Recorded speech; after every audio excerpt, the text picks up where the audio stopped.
everybody. Welcome to a late show. I am your host, Stephen Colbert. Yes, I am wearing my springtime grays. Because check your calendar. And if you're unfamiliar with that term, it's a list of months that used to mark the passage of time. And today marks 1 year since the World Health Organization declared COVID-19 a pandemic. Prior to that, it was actually categorized as a legume. I think we all remember where we were when we heard the news because we're all still there. Of course, it's also the 1 year anniversary of the first time I Lysoled a banana, but not the last. None of us imagined this would all be still going on a year later. Case in point, I thought I was being pretty pessimistic when I said this in the first show we did after leaving the theater. People all over America have hunkered down in their own houses to ride out the coronavirus. The CDC is saying this might go on for the next 8 weeks, so get comfortable. Oh, Tub Stephen, how naive you were. First it was going to be 8 weeks, then maybe by Easter, then Memorial Day, then the 4th of July. It was worse than waiting for the cable guy. The CDC should have just have issued a statement that said, your pandemic will end shortly. Please be home between the hours of 8 a.m. and 3 years from now. Tomorrow night, in honor of our year in captivity, we're presenting a Late Show's core anniversary special, the year that took 100 years, but also somehow was one long day. I'll be taking a look back at the pandemic with my guest, Dr. Anthony Fauci, and the Fauchettes. And I'm not the only one commemorating the pandemic anniversary. Tonight, President Biden's trying to steal my thunder by giving his first primetime address since taking office. Now, I haven't seen the speech yet because I'm saying this before now, but apparently the big bombshell is that the president wants all adult Americans to be eligible for the vaccine no later than May 1st. I just want to say, and I mean this in the most hopeful way possible, Mayday, Mayday, Mayday. Biden is looking beyond May because he's also expected to say, together we can all celebrate a more normal 4th of July with families and friends. Yes, finally, we can once again gather on the 4th of July to safely blow our fingers off. It reminds me of that famous scene in Independence Day. We will not go quietly into the night. We will not vanish without a fight. We're going to live on. We're going to survive. Today, we get a haircut. Now, to give out all these shots, Biden is expected to announce that dentists and veterinarians will be able to administer the vaccine now. That's right, veterinarians. It's going to be great. They're going to have Pfizer, the Johnson & Johnson, the Moderna, and the AstraZeneca. The White House said the speech would be roughly 18 minutes. That's pretty precise for roughly. Why don't I just say about 20 minutes? Americans can handle the extra 2 minutes. We're in front of our TV anyway. We live there now. But I suppose it's easy to be that precise when you know the president is actually going to read the script and not go on tangents about how hard it is to use a low-flow toilet on a sex boat. Aide says, pitching about.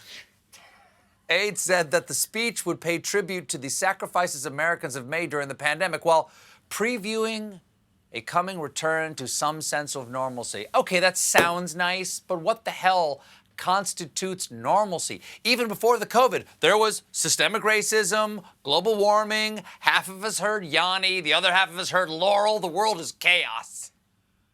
Our new president is doing all he can to get the vaccines into as many arms as possible. He's getting help from his predecessors with this new public service announcement. Right now, the COVID-19 vaccines are available to millions of Americans, and soon they will be available to everyone. This vaccine means hope. It will protect you and those you love from this dangerous and deadly disease. I want to go back to work and I want to be able to move around. To visit with Michelle's mom, to hug her and see her on her birthday. You know what I'm really looking forward to is going to opening day in Texas Ranger Stadium with a full stadium.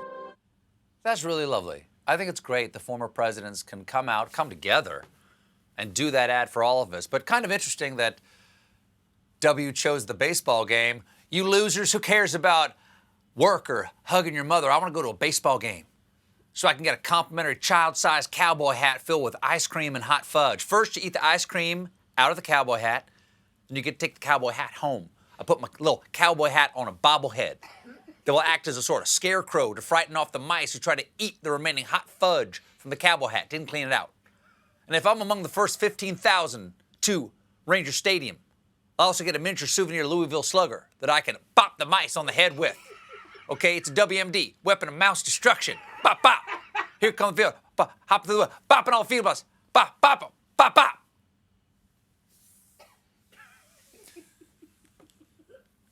I've worked on that impression for years.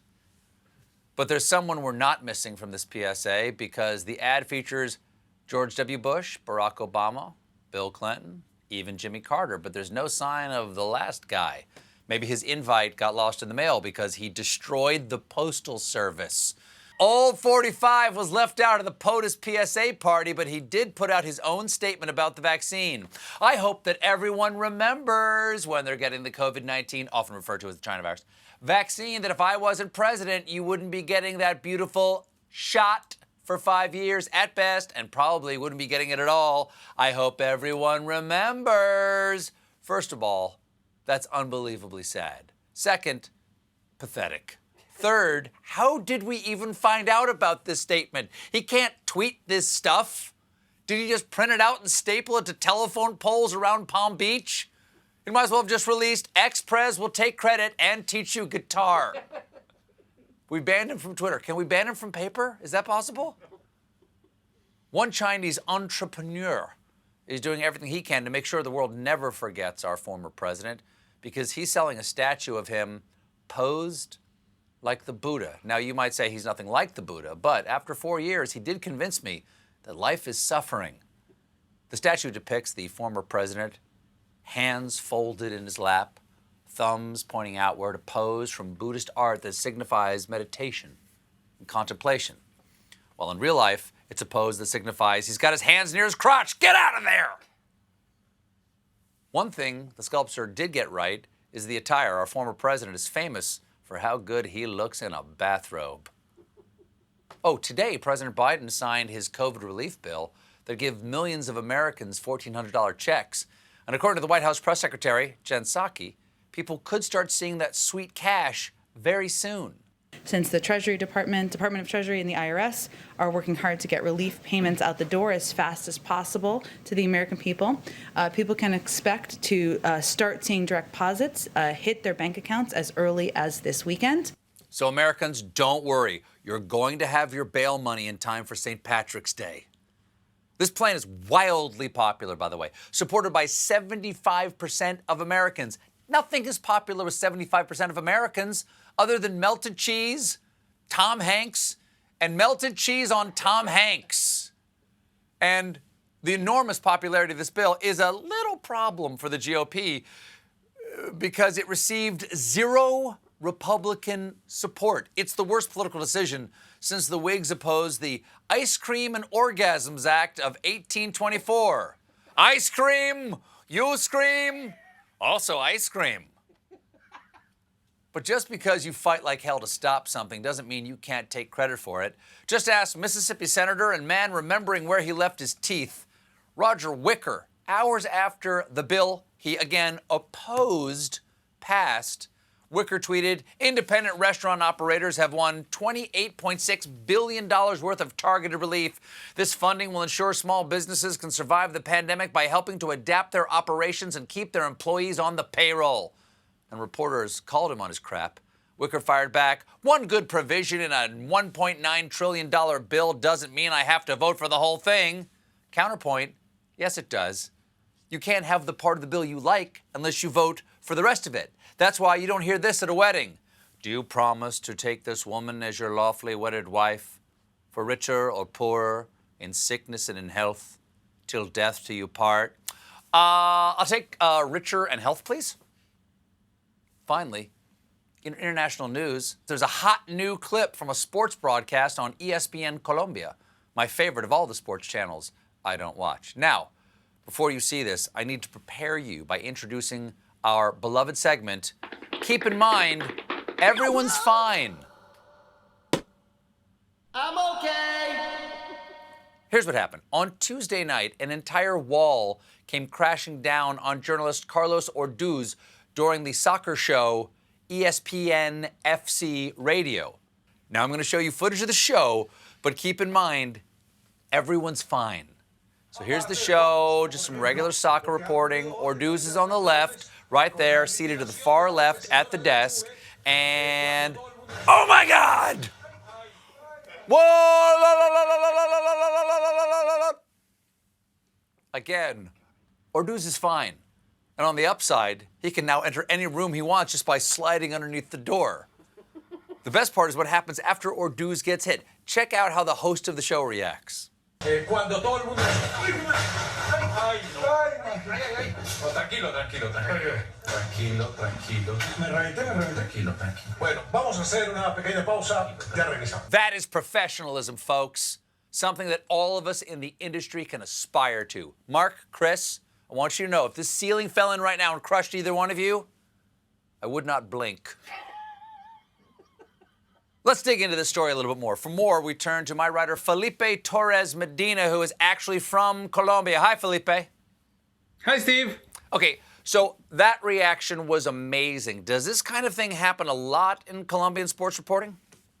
No, Steve. But Orduz, the guy who got hit by the wall, he kept his cool. He didn't even curse. See, normally when a Colombian stubs their toe or something, the reaction is hijo de puta, which is basically son of a whore.